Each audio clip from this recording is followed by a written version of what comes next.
Welcome into the Illini Inquirer Podcast. Yeah, we're getting away from football, back home from Las Vegas, and Derek Piper is back home from Peach Jam, his annual journey. But it's kind of a finality of it potentially for Derek Piper, his send off, and we're getting one more podcast out of you, Piper. But we're happy we are because it's kind of starting or ending the way we started, which is focusing on high school basketball recruiting. And we'll talk about how much of a focus we actually will focus on basketball recruiting moving forward with the prep side of things, because it's really interesting. But how are you, man? Good to see you. How was Peach Jam? I'm doing good. Hope you enjoyed Vegas. I had a good time going down to, a familiar place for me. And I said on the last podcast, it was 2014 was my first Peach Jam. So really just kind of tried to soak it in and tried to obviously appreciate the access that you get. You're around coaches from all over the country. You're able to sit amongst them when you got the media pass, which thankfully last 2 years I've roped that back in. They cut down on the post COVID window, but we got back in and we enjoyed it.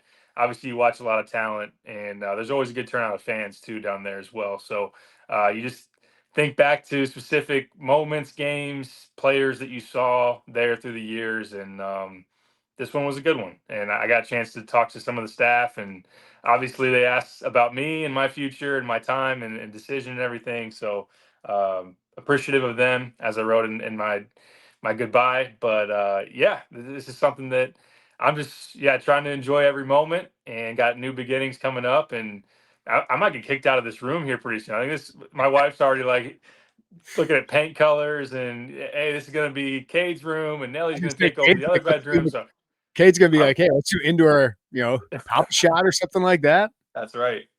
A lot more space for activities, he's saying. So no, it's fun though. It's cool. Well, what are some of those favorite memories before we dive into the Illinois side of these things of Peach Jam? Whether it's player, whether it's a story that was happening at the time. What are some of the top memories from Peach Jam? Yeah, the Jeremiah Tillman, like going up on the track above the court and doing like an exclusive interview with him, and knew that we were going to have the story and break the news of him about to commit to Illinois. That was a big rush. And I remember him as he shares that sitting courtside at a game. I remember texting the staff, and they kind of played a little coy with me, like, "Oh, really? He's going to commit?" Even though they knew, they just kind of wanted to make sure I was getting it from the right place and everything like that. They wanted to make sure you weren't like, fishing for it, right? You didn't Yeah. actually know, but you were fishing for it. Yeah, I get it. Exactly. So that was really cool.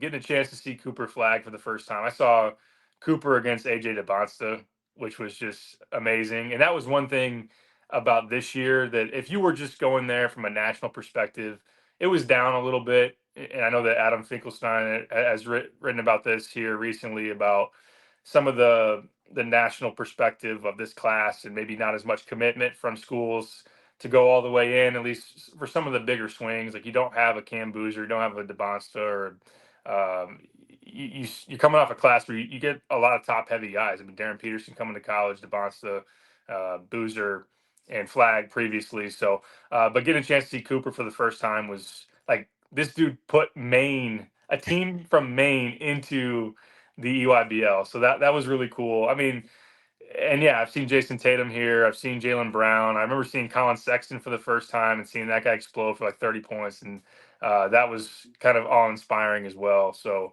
Jalen Brunson playing down there. So there have been some really good players through the years that I've gotten to enjoy. And it's a one-of-a-kind event, because you just see the draw that it has for the national media. Now you got agents roaming around everywhere. You got big wig like execs from Nike, and then a lot of former NBA players, like Chris Paul's on the sideline coaching Team CP3. So that's always a cool spice to it as well. Did you see LeBron there one year? Wasn't he there? Yeah, 1 year? yeah. When Bronny was playing, and LeBron was on the sideline coaching, I think him and Rajon Rondo both had a son on the same team. Melo's been there. Team Melo's got a team. Brad Beal's there every year. CP3 on down the line. So that's been a huge part of it. That's really cool. And now, like, NBA TV is covering these things. Like that's been totally different. You got Fanta on the call, which is a great choice. Fanta's doing the games, and Terry Oglesby, not the referee, the other one, is doing some commentary, and just the production of it My ball brother. Yeah. yeah, the production of it has just gotten so much. It's elevated so much. It is really good basketball for the most part in terms of the talent. You've got a lot of interest in the talent on the floor, and I've seen some of the clips on Twitter or on Twitter and YouTube of like the old battles of when Derrick Rose and Eric Gordon on the same team, and there's some of that, which there's like grainy footage of that, but now you got like legit camera work, production work, and it's cool. It's cool to see the way that the glow up has happened for Peach Jam. All right, so I wanted to dive into this because we've kind of been talking about it, hinting about it, but haven't really dove into it about where high school basketball recruiting is. Like, what's the importance of it? Because there's some programs where it's really important, like a Northwestern. I think it's really important. I was talking with Jeff Rabjohns. Indiana is still really going full hard on the high school recruiting.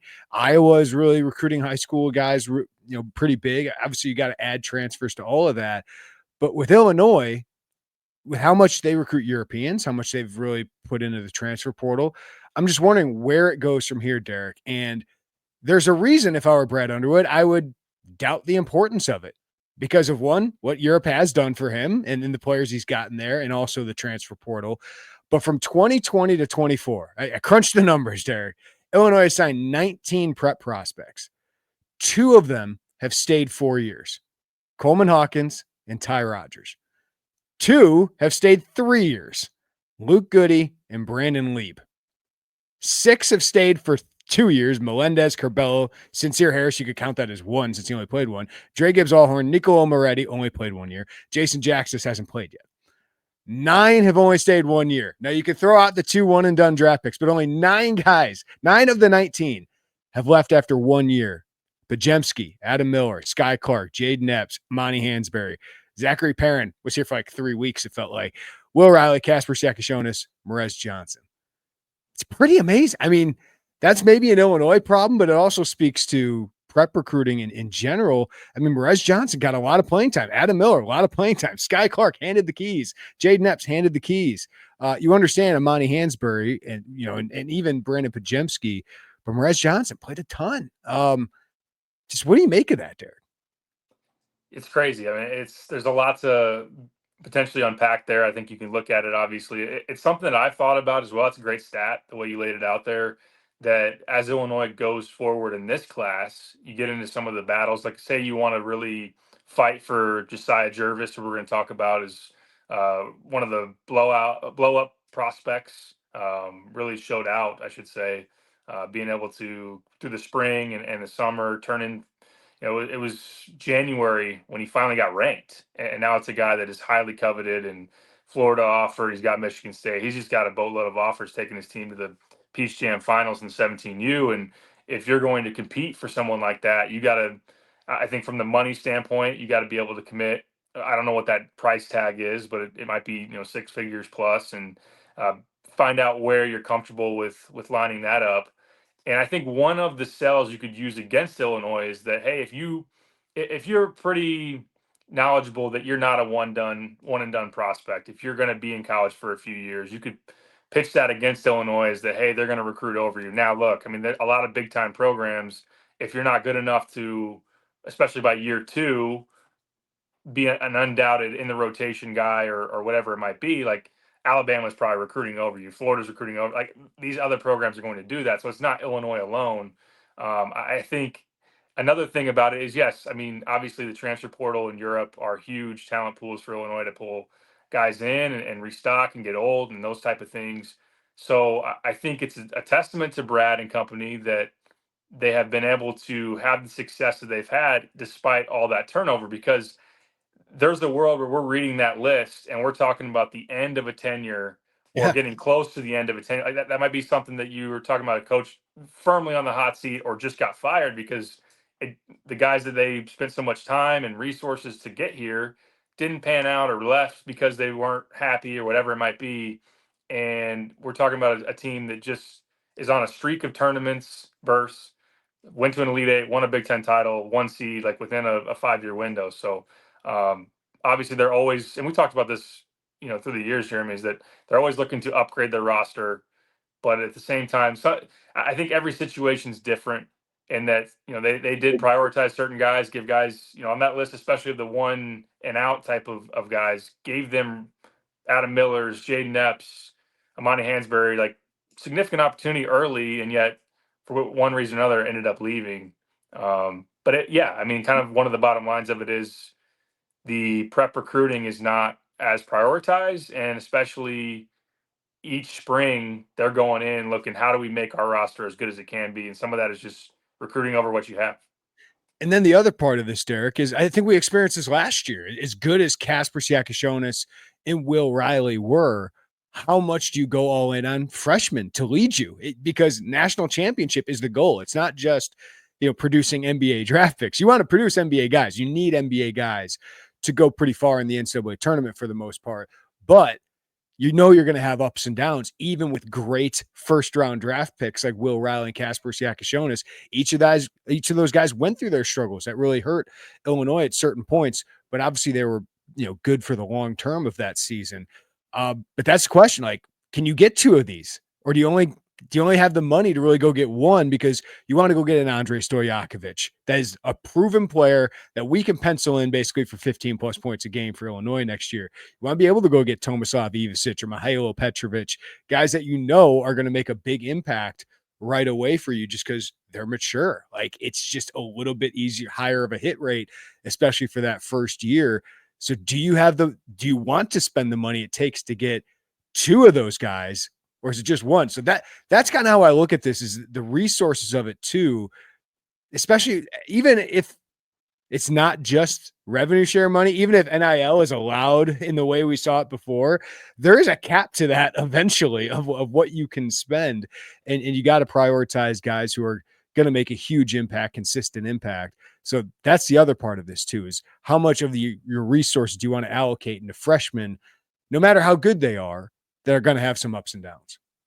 Absolutely. And that's a huge topic of conversation right now, both around the Illini camp and just across the landscape of college basketball. You get it in the Peach Jam and you hear not only what some Illinois buzz is, but what other coaches are saying about their current situation. And you've got some programs that are operating differently. Now, that can be, referenced in a number of different ways. I think from the standpoint of some are very hard and fast to rev share is really the main talent pool we have. Like everything else NIL wise, any deal $600 and above is going to get looked at for market value. So I think that most are looking at, or I should say, there are Illinois and probably a number of others are looking at, okay, we got whether it's 3 million, 4 million, whatever that might be.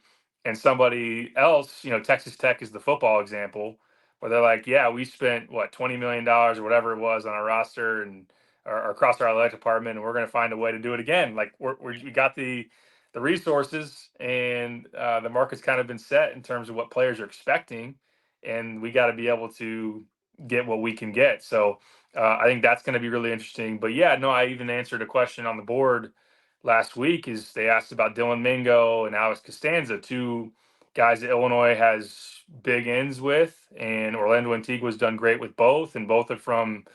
You've got Costanza's dad, who's from the Dominican and spent time in the Bronx growing up, just like Orlando. At the same time, Dylan's from the New York, the Bronx area, so you got a connection there. They were in early. Like, could Illinois get both of those? Both 5 stars would be a hell of a class, and I think the answer is they could, but I don't see them wanting to spend the money it would take to get both of them.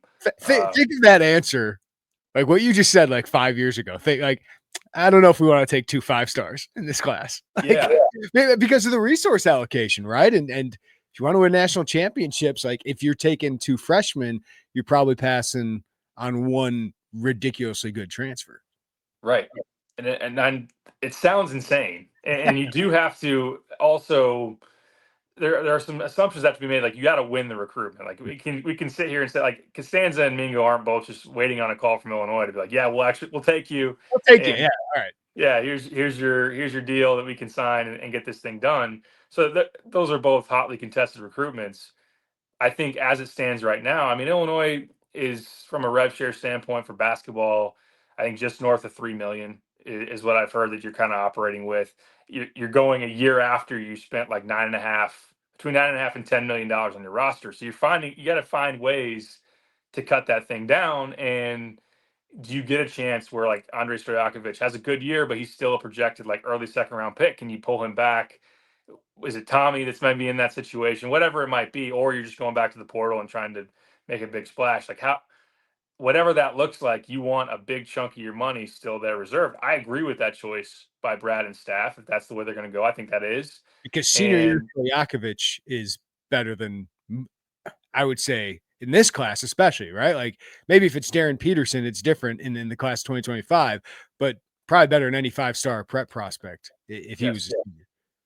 absolutely. And I think that you are then kind of leaving out the caveat if this structure unravels and we're back to where we were in the Which might spring be of already, Derek. It's the SEC is basically saying we don't believe in these rules. We're just going to keep doing the NIL. We're going to challenge it. And even Josh Whitman sat down with us and admitted, like, I don't know if everybody's on board with this, like I said a month ago. And I think most of us were skeptical of that. I do think the Big Ten wants to do this, but I still have doubts that if this thing falls apart, like, I don't think Josh Whitman as a competitor is going to tell Brad Underwood, no, I can't let you do this, because I believe I'm idealistic about what this is. At some point, like, Illinois wants to win. Yes, for sure. So maybe you get in a situation where you're in the $9 million range again, and maybe that conversation changes some in terms of would you have the money or could you swing to 5 stars? Then again, like if that world changes the price that you have to pay, I would imagine for Castanza and Mingo, especially if they're waiting to the spring, then elevates back. Maybe they cost what like a Dame Sar would have cost, which was north of $2 million, pressing into $3 million, depending on the situation and the time. So I think that gets really, really interesting. But then you're talking about, transfer portal guys that cost stars, big fish, 3, 4, maybe even $5 million for the top of the market. So it's all really, really interesting. I think on the front end, there's going to be people that are taking it kind of slower, not spending a lot of money, because if it is just rev share, then you don't have a ton of money to spend in general, and maybe you just kind of wait to see the resolution of all of this. And I think you said it when we talked about it. I think it'd be smart for the bigger, and we've seen kind of this trend happen over the last number of years, but it might be smart for the 5 stars to just kind of wait it out anyway, because their market price could escalate crazy if it is back to what it was last year. Yeah, and the other part is they want to know who the roster is going to be That's with it. them. Yeah. They don't want to get buried by anybody else. So, yeah, I think these elite prospects that we'll talk about here in a minute, Dylan Mingo, Alex Castanza, even a Maximo Adams or Josiah Jervis, you might want to wait just to see what else is happening there. The other part of this is if it is like I don't want to say hard cap, but even if it's a soft cap, right, of true NIL deals, like, it's got to be true NIL. Like, I think Illinois can have a lot of, NIL that goes through Deloitte, that goes through it, that is approved by the CSC, but still it would be a pay cut from what you had last year. But I still think there's some really good opportunities that you could get through true NIL deals. But you would have to cut down your overall spending, right? And that means you got to find, like in the NBA, some value players, some role players that are willing to develop, that are going to cost not that much. Your Jake Davises of the world, your Jason Jackstises of the world. Maybe those guys can develop into something bigger, but you just need some people that are going to come into your program, not cost you a lot, kind of like people on rookie contracts or minimum contracts in the NBA, so that you can pay the Tomislav Ivasic's and Kylan Boswell's and Andrei Stojakovic's. You got to pay your three top stars, your starters, but then you need some role players who don't cost as much that can be value additions. And that's why I think you see Illinois in on guys like Landon Davis out of Iowa, who has no other high major offers. Ethan Brown, a guard I really like out of Missouri, who has no other high major offers. Like, you got to find some guys that are willing to come in and develop.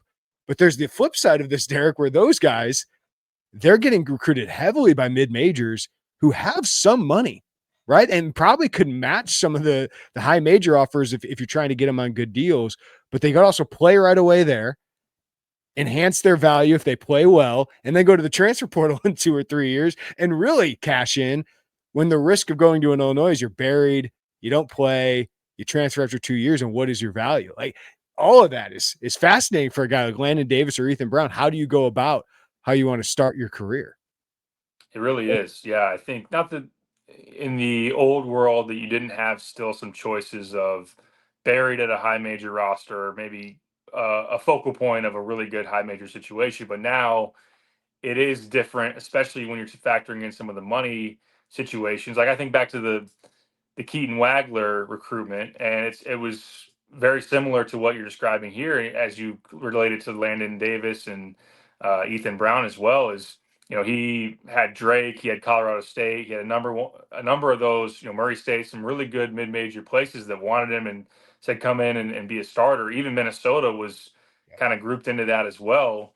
And down the stretch of his recruitment, I think Minnesota's NIL offer was higher than Illinois, but ultimately it was he denied some of the early role, at least guarantees that he would have had at some of the mid-major places, a little bit more money in Minnesota. He wanted the development at Illinois, the winning at Illinois, and saw the vision forward there. So he was kind of a discounted, definitely a discounted ad for Illinois, and we'll One see how he plays. they're really excited about right now. Yeah, and he's getting a lot of rave reviews right now. So we'll see how that goes once you get into the season and the games that matter. But he's got a lot of talent and he's got a lot of ability.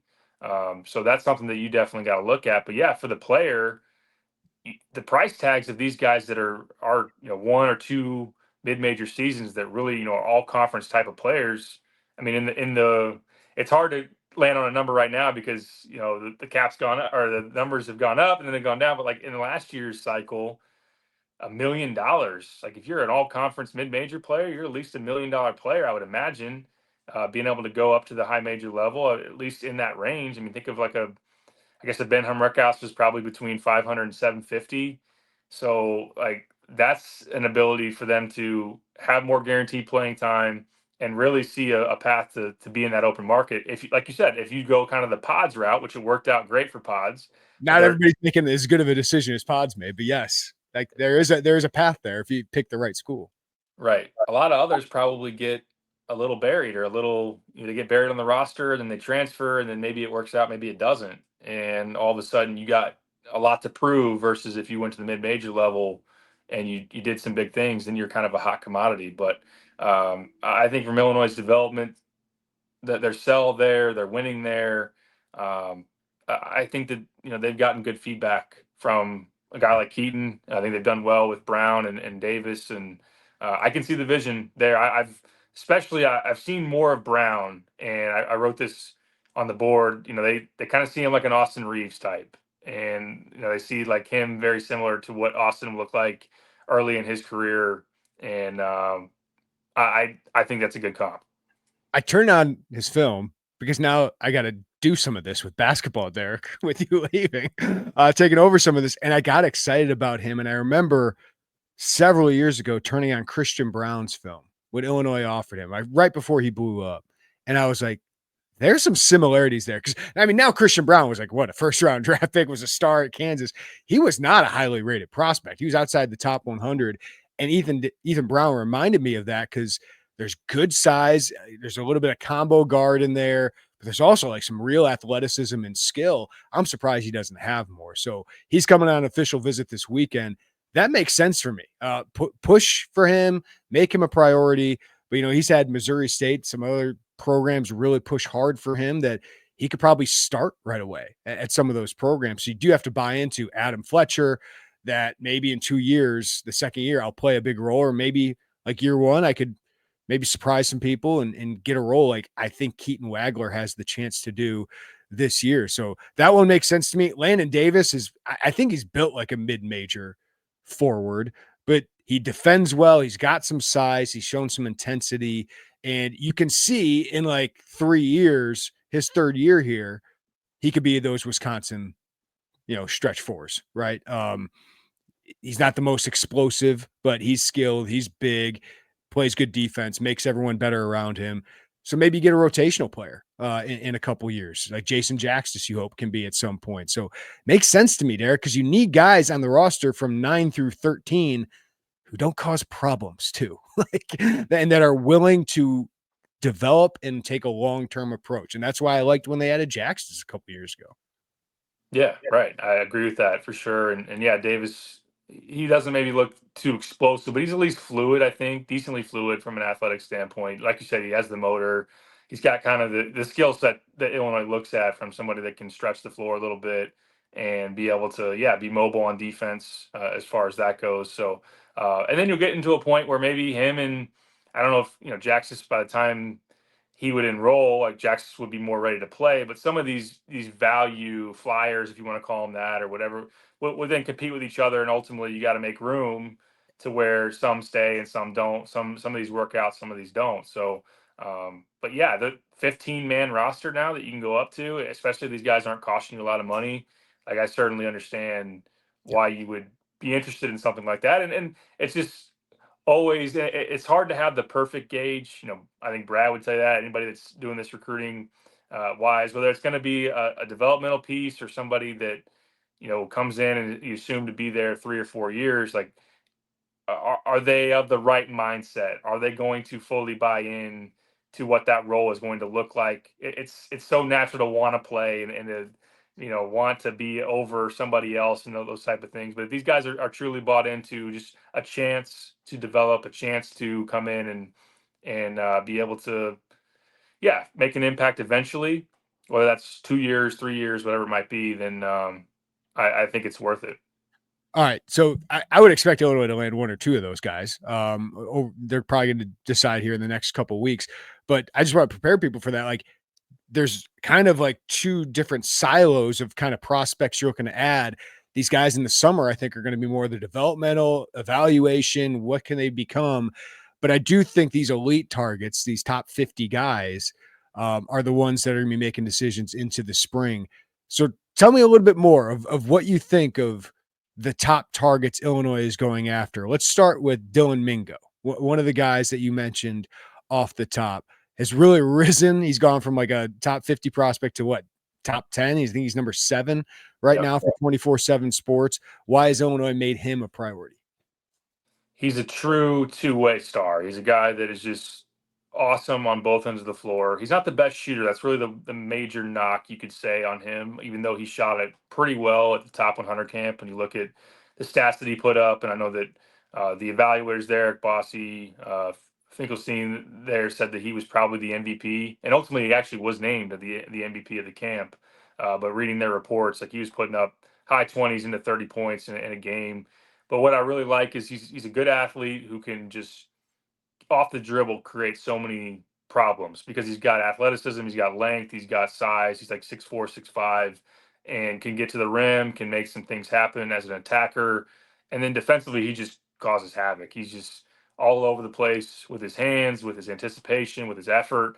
He's a dog. That's somebody that Illinois hasn't had enough of here recently. I think that the people that have watched Illinois sway so heavily into offense, which look, I'm not going to argue with being top 15 pretty regularly nationally in the offensive efficiency rankings, but it would be nice to have somebody that can just really lock down on defense. And now you've had a Colin Boswell and sprinkled in some guys through the years, but this is somebody that can really get it done on both ends of the court. And he didn't play at Peach Jam. He was battling an injury, so that was a disappointment, a bummer for me. I wanted to track him and see all of his games. He was there. I did catch up with him. He said that he's talking to Illinois every week, that he's very interested in taking a visit to Illinois, and that Orlando's definitely done a very, very good job with him. So that's one. He plans to be very patient. I read that as the spring and see what the rosters are like, see what the dollar figures are like. But Illinois is super high on him, and I think that they will. He could be one that maybe even gets them to take a step outside of where they see their approach right now. Like if they're going to go as far as they can go with him, and if they think there's a window to get him, maybe they would be willing to spend more on this class than they, as of right now, are projecting. Because he plays defense like an upperclassman. You know what I mean? Like that's so easily translatable. And that excites me. You started talking about him like, oh, Davion Mitchell. Like I kind of like that. And then I'm like, oh, he's 6'5", not 6 foot. So exciting player for sure. Alex Castanza, we saw him take an official visit to Illinois in December. Also took an official visit to Syracuse. I believe there was one more school in there, right? Miami. And down top, you watch his game, Derek, and it's just this is the kind of wing/forward 3/4 that Illinois hasn't had in a while. There's offense there, there's defense, there's tenacity, there's rebounding. He's a top 25 prospect nationally. He's a 5-star composite. Uh, why has Illinois made him a priority, and where do you think about where they stand and how he'd fit? I said earlier the family connections that Orlando has with both his parents from the Dominican, and his dad Ed played in the Bronx at the same time that Orlando was coming up in high school. So those guys are very familiar with each other, and there's a great relationship there. So Alex Castanza has said multiple times that he's referred to Orlando as his uncle. So that's something that you don't hate hearing from a 5-star. How many people refer to him as uncle or unk, you think? Probably a lot. Probably a Okay. lot. Sorry to interrupt. No, you're good. He's like the basketball version of Lante. I feel like he's just like a mayor. Like he's the center of not of attention, but he just commands a room. He's everybody's friend, and just a magnetizing personality. So but yeah, they had him on campus for an official. I think the usage of Will Riley was something that he loved. I mean, there's parallels there as a playmaking wing with size and skill. They're a little bit different. I don't know that Costanza probably does a little bit more to the rim than Will Riley, even though late in the year wasn't just a jump shooter, but Will maybe a little bit more accomplished as just a shot maker off the dribble or just as a pull up shooter.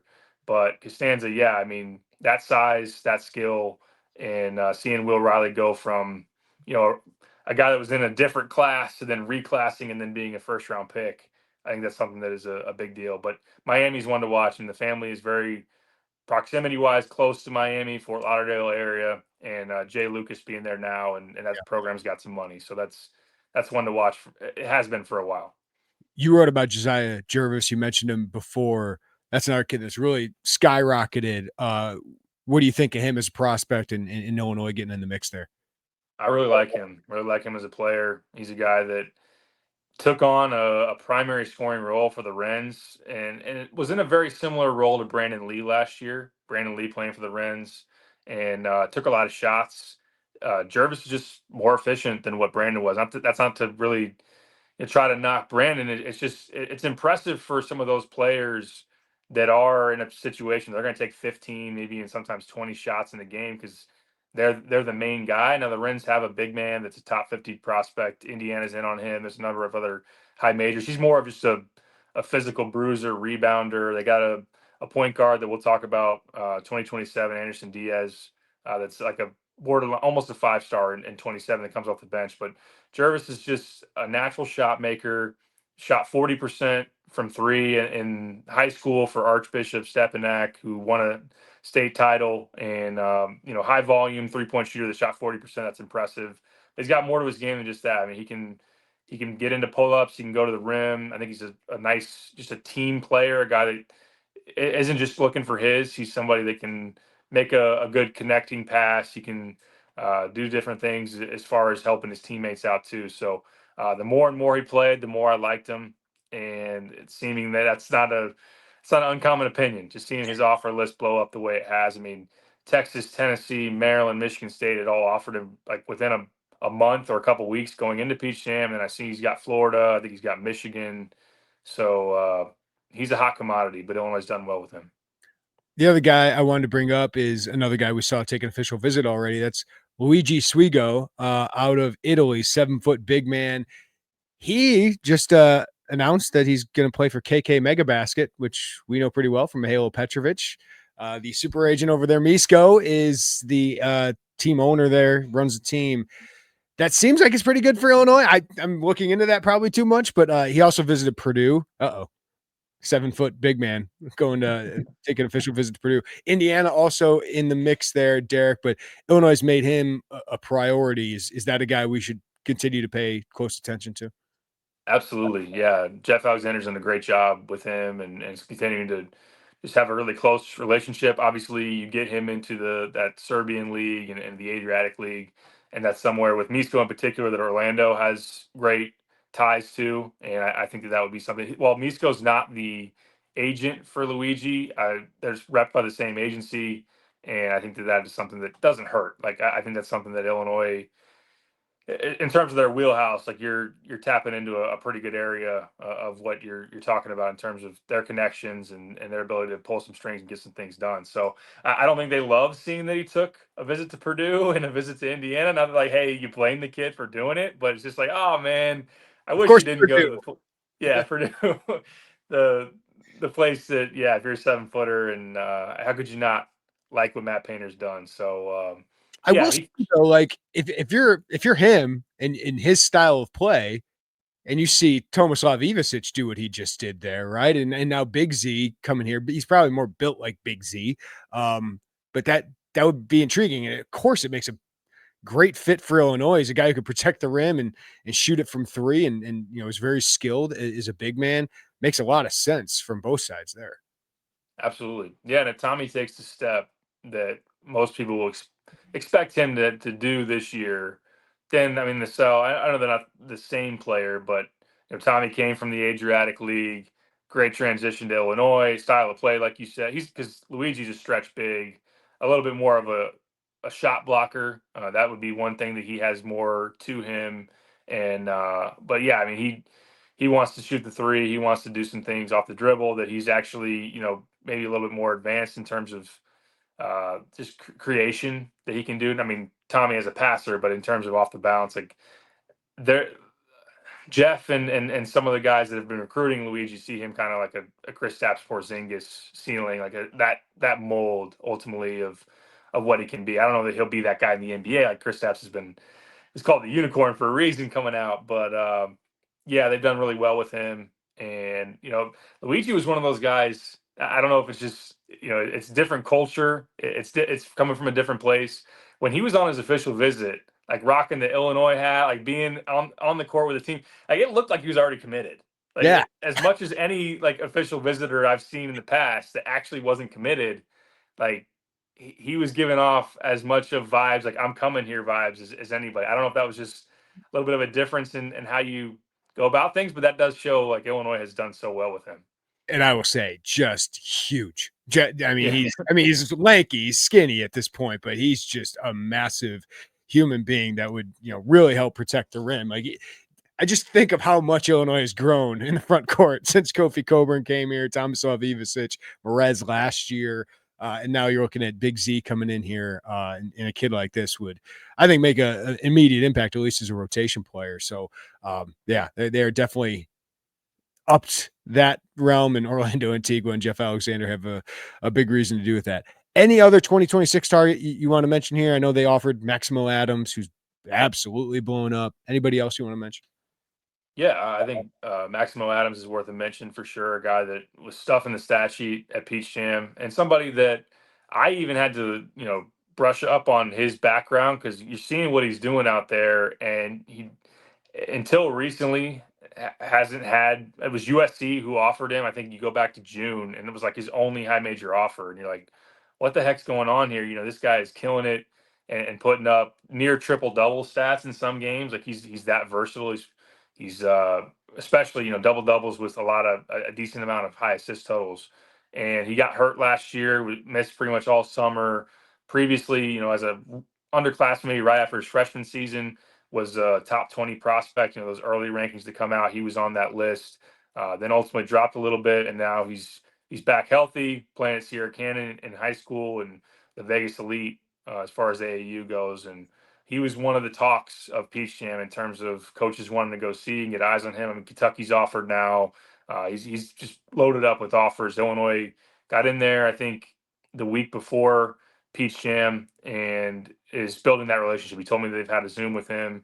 That's one of those in terms of Illinois from a game standpoint, in terms of like his makeup, what he does in the court. They really, really like him.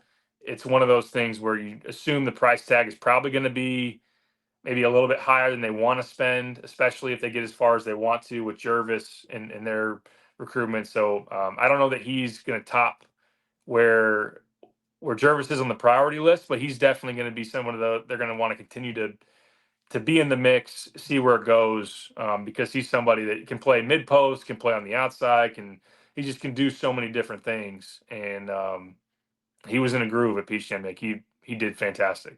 What I'm liking about some of these targets, Derek, though, is there's a two-way ability to these guys that excite. They need more of it. They need more Yes. like an impact defensively. they need more athletes on that wing and at that 4 position. It's really been a weakness. Trey White, I thought, added some of that last year, which was why I was disappointed he didn't come back for another year. But you hope Ty Rodgers would. Now he's hurt.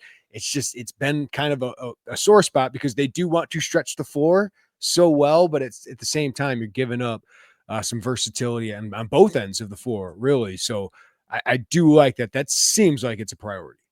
That's a great point. And I did expect, we were talking late last year and even like right after they lost to Kentucky in the second round, I thought that a pivot would be pretty obvious that they would get more athletic and be a little bit more defensive minded in their roster build. And I'm not saying they didn't try to look at some guys that could help them in terms of those categories. Although, of course, Brad is the, selling the Andre Stojakovic impact on that. I got to see it, but he is selling it right now.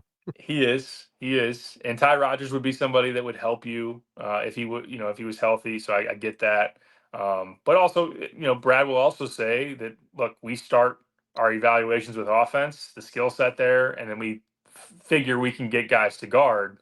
So, but I definitely agree. I think that going forward, we've seen just based on who they've been going after, that there is a recognition of we need to get some of these pieces that can help us be a little bit more of a complete team with the two-way dynamic. I'm not saying that this year can't accomplish what they want to, but there is that needs to be proven is that they can guard well enough to get where they want to go. And I think that would be a welcomed.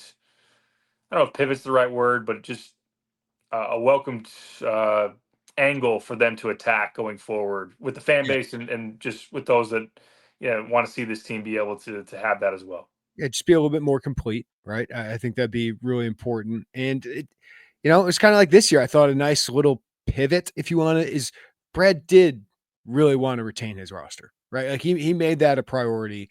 You weren't able to keep Merez, which stunk, and Trey White decided to go elsewhere, but you were able to keep some really important players to your team. And I include Ben Rickhouse along with Ivasic and Boswell and Jake Davis. So that's going to be really important because doing what you did last year, it's pretty amazing how well you did with only one really rotation player playing on the court for you last year. All right, 2027 targets, Derek. Anybody we should know early on? For sure. Yeah. I think when you start in state, you look at the Mean Streets. I spent a good amount of time watching Mean Street 16U, which the 17U team, both Mackervin Fire and Mean Streets, just didn't have a lot of talent this year. I mean, I know that the Fire ultimately brought up Devin Cleveland on it, especially for Peach Jam. I don't know if they did that a little bit earlier than that, but he's a high 4-star, borderline 5-star type of talent. So he's good. Lincoln Williams, good player out of Kankakee. I haven't heard a lot about him though recently. I didn't mention him. He went to Illinois a lot, and he had a bad record when he did visit Illinois this past year. He's kind of a two-way player, probably more defense focused right now, but it doesn't seem like they're stepping on the gas there, while teams like DePaul and some others are.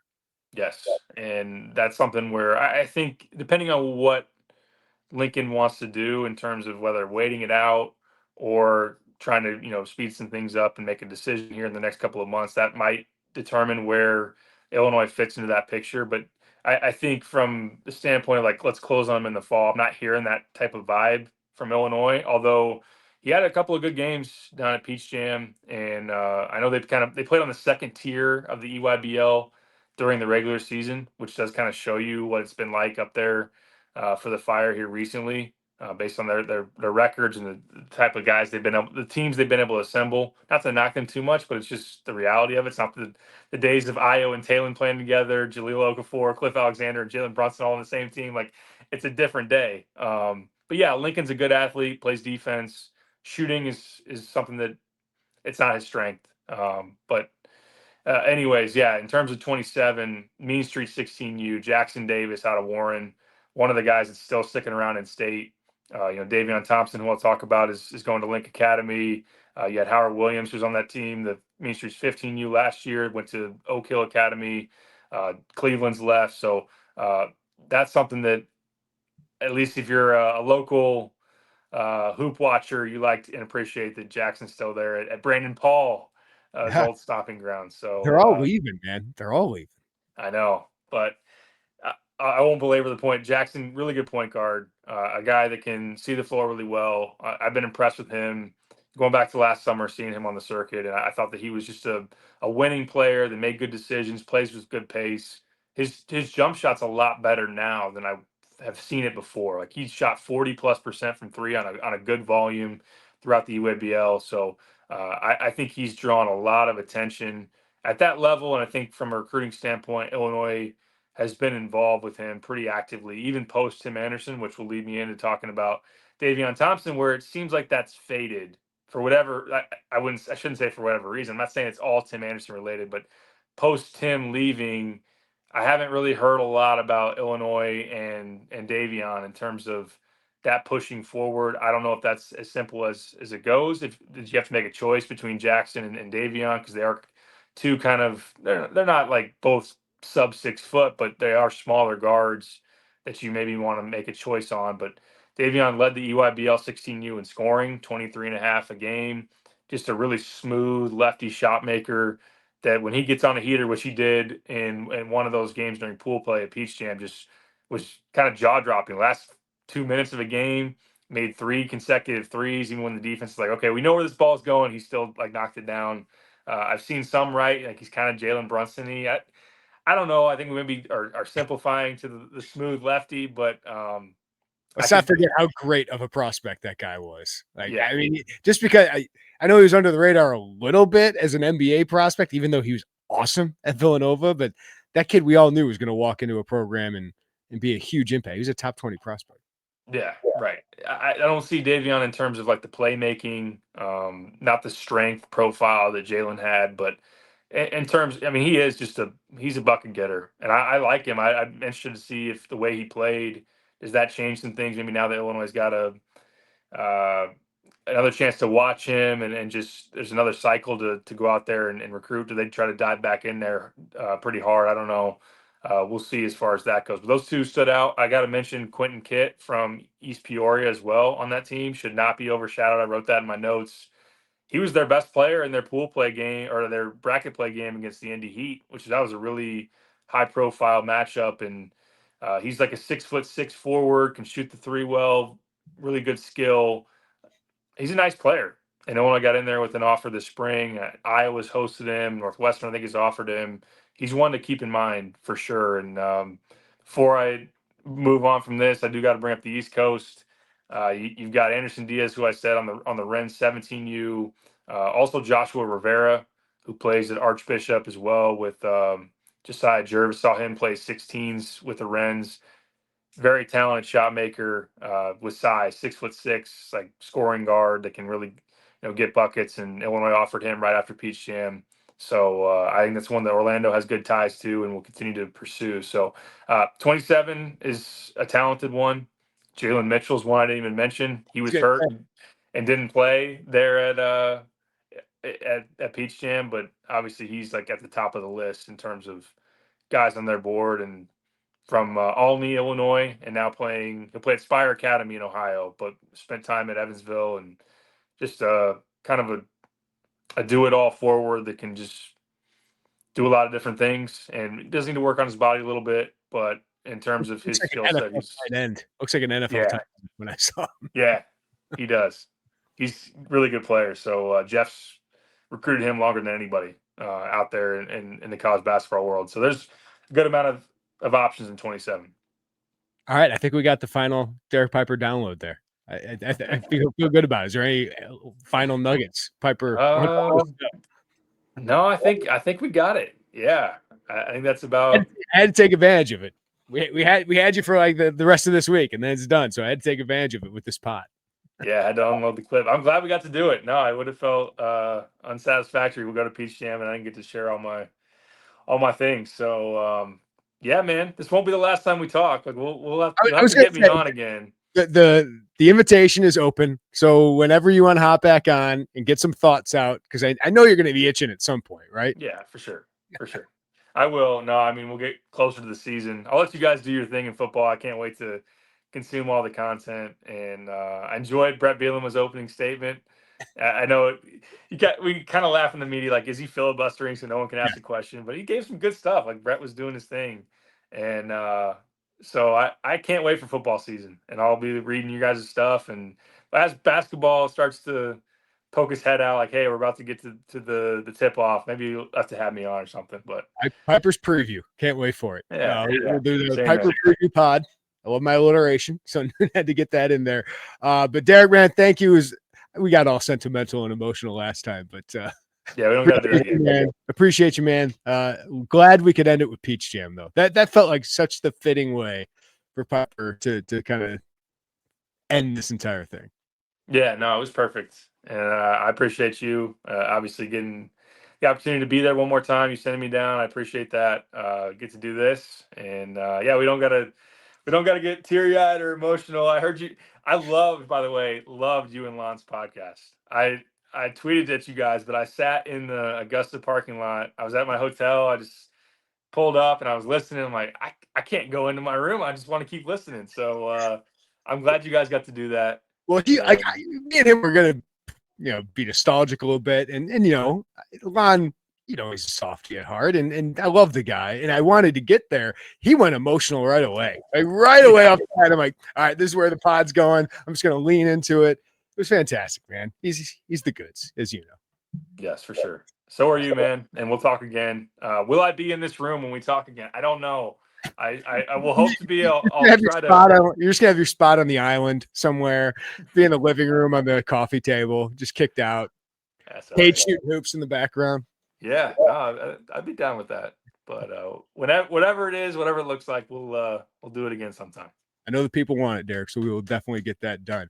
All right, thanks to Derek Piper. I'm Jeremy Werner. Everybody, thanks for listening, watching, wherever you get us. Follow us, rate us, review us. Hit that like button on YouTube, subscribe, hit that notifications bell. Everybody have a great day. Take care of each other. We'll talk to you next time on the Illini Inquirer Podcast.